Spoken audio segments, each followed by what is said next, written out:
Olá, tudo bem? Espero que todos estejam bem. Vamos para mais um dia de palavra com Deus aqui para o nosso coração. Vamos lá? Abra a tua Bíblia em Eclesiastes, capítulo 12, a partir do versículo 12, que fala assim: Filho, há mais uma coisa que eu quero dizer. Os livros sempre continuarão a ser escritos, e estudar demais cansa a mente.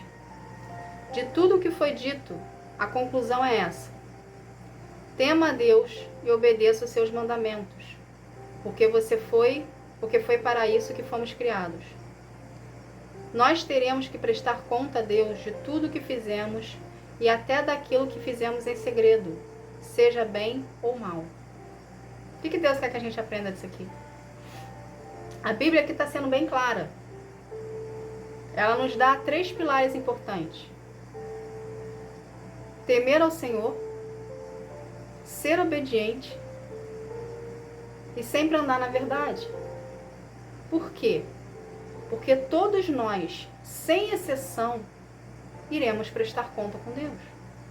Ou seja, Deus vai vir até nós e vai perguntar o que você fez no decorrer da sua vida inteira quando você estava vivo. Entende? Então todos nós iremos prestar conta com Deus. Não tem escapatória. Isso é um fato. Todos nós vamos prestar conta. O que a Bíblia nos ensina? O que Deus quer que a gente aprenda disso aqui? Fomos criados para as 2 coisas. Quando eu falo que fomos criados, é porque nós somos criação de Deus. Ok? Imagem e semelhança dele. Então nós fomos criados para 2 motivos: temer ao Senhor e obedecer. Quando ele te dá uma ordenança e você obedece, sem você perceber, você já está temendo ao Senhor. Porque você sabe que se você não obedecer o que ele está mandando você fazer, a consequência disso é você pecar. Porque quando a gente vai contra o que Deus quer para nós, a gente está em pecado. Entende? Então a gente precisa, por obediência, a gente precisa por dever ser obediente ao Senhor e a temê-lo. O que é temer a Deus? É você respeitar a vontade dele. É você obedecer ao que ele quer. Isso é temer ao Senhor.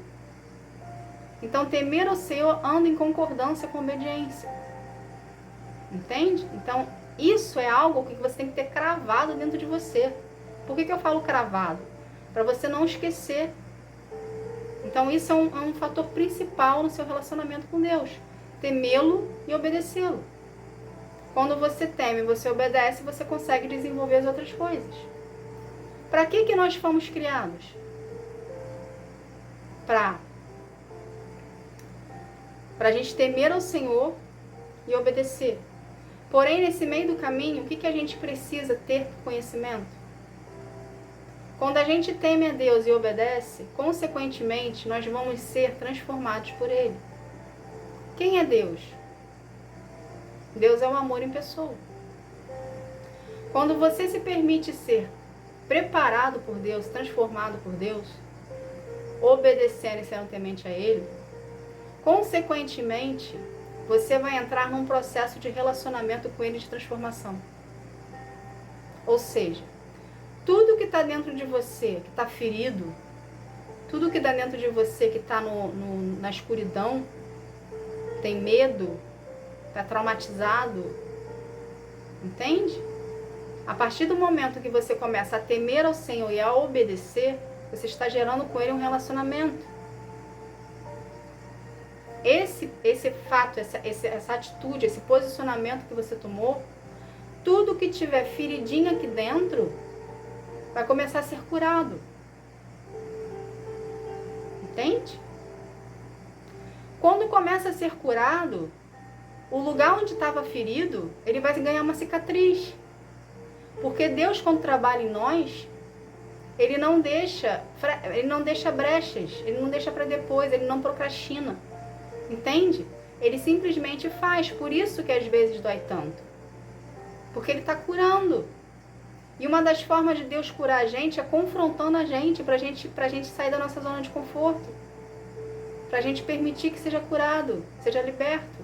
Uma vez que ele curar as feridinhas que tem em você, consequentemente, vai haver uma libertação em você. E além da libertação que vai haver em você, ou seja, pode até passar pela mesma situação, porém não vai te atingir. Por quê? Porque você já está curado. Entende? E quando Deus nos cura e nos liberta daquela ferida, daquele trauma que antes doía dentro de nós, que a gente passava por situação, achava que era o fim do mundo, o amor de Deus começa a habitar em nós. Então o vazio que todos nós sentimos, que procuramos preencher de outra forma que não seja com a presença de Deus, ele começa a ser preenchido pela presença dele, porque você se permitiu ser curado. Você se permitiu ter relacionamento, você se permitiu ser liberto. E quando o amor habita em nós, ok? A gente começa a conseguir amar ao próximo. Entende? Então, amar ao próximo como a ti mesmo é o segundo mandamento mais importante que Deus quer que a gente exerça. Porque o primeiro é Ele. Precisamos amar a Deus sobre todas as coisas.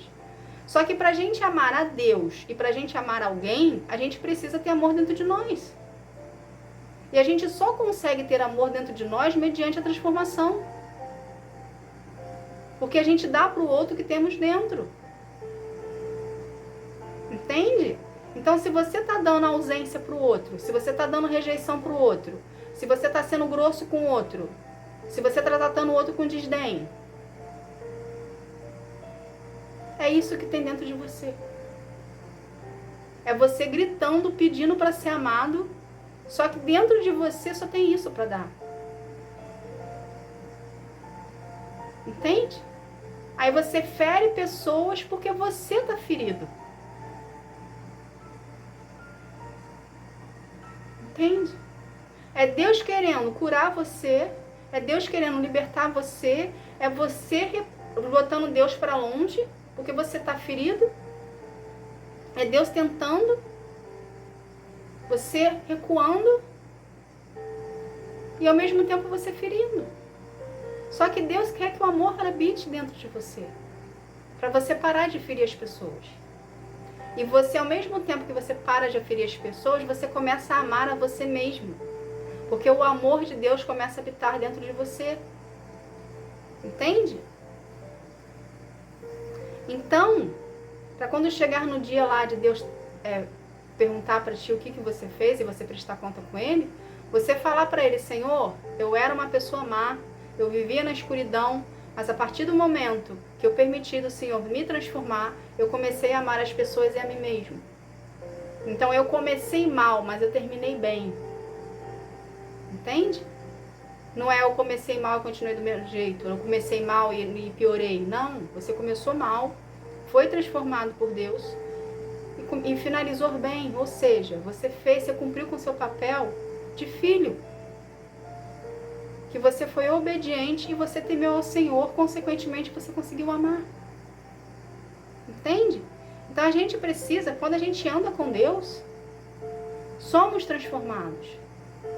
Se você antes é uma pessoa que andava na mentira, que andava no oculto, que andava passava por situações que desfavoreciam você e desfavoreciam você de um modo e te favorecer de um modo, entende? De outro jeito, você não estava andando em concordância com Deus ali, entende? Então você estava se afastando e estava andando no pecado.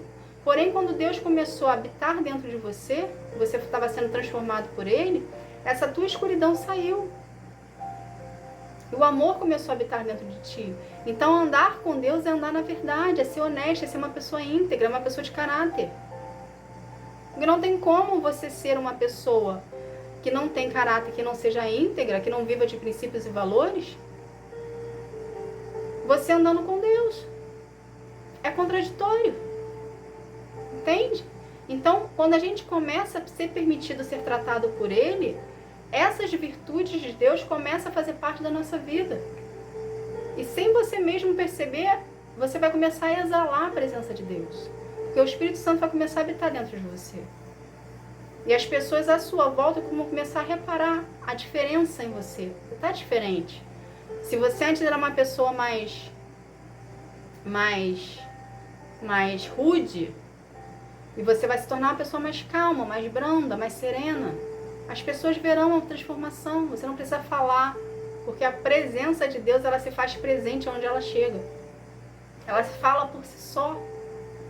Entende? Então, andar com Deus é haver transformação. É você pegar a teoria da palavra e praticá-la. Entende? É você se arrepender dos seus pecados e querer mudar.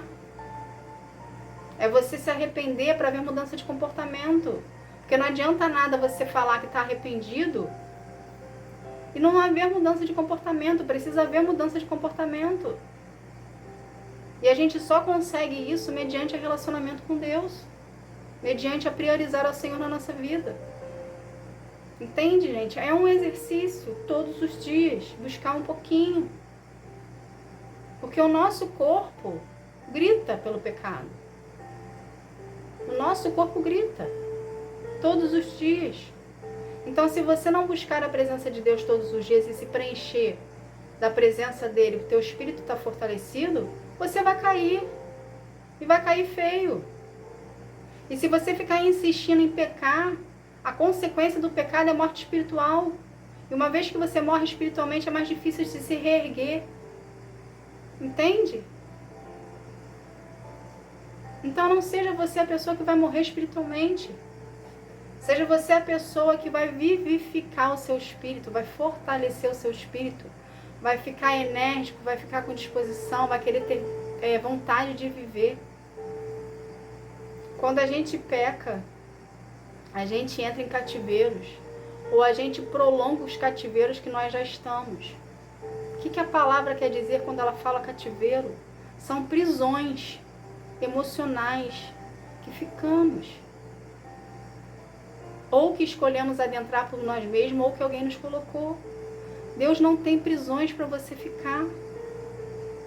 Deus tem libertação para você viver. Deus quer que você abra a porta da cadeia que você se encontra hoje e você saia para fora. E viva os planos dele para ti. E a gente só consegue romper as cadeias que nós estamos a partir de um posicionamento nosso, em querer decidir, querer viver. Querer ser diferente, querer viver de uma forma diferente. Tudo que a gente faz hoje reflete no nosso amanhã. Então, para você ser uma pessoa diferente no seu futuro, você precisa decidir mudar hoje. Você precisa plantar a semente hoje.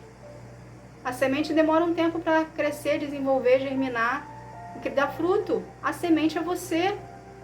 Você é uma semente. Então, para você dar frutos, o que são os frutos? É a colheita do que Deus tem para ti. Então, para você dar frutos e colher os seus frutos, para viver os planos do Senhor para a sua vida, é necessário que você plante sementes hoje diferentes do que você está plantando. Ou seja, é necessário você ter um posicionamento diferenciado para você ser uma pessoa diferente no futuro. Entende? Então, só depende de você querer mudar. É preciso querer ser um com Deus. Quando nós somos um com Deus, Ele é um conosco. Deus age na reciprocidade. O preço do pecado, gente, é a morte. Morte espiritual e muitas vezes física. Então não queira andar no pecado. O pecado pode ser prazeroso a primeiro momento, porém ele se torna uma prisão na sua vida. Então procure a presença de Deus. Insista no seu relacionamento com Ele. Não desista. Se você estiver pecando, continue na presença do Senhor. Entende? Não se afaste dele. Continue perseverando ali. Porque vai ter uma hora que o pecado vai deixar de existir na sua vida. O diabo vai se afastar de você, porque ele vai ver que você não consegue te dobrar. E você vai conseguir andar em concordância com Deus. Tá bom? Essa foi a palavra. Que Deus abençoe a sua vida. Fique na paz. Tchau, tchau.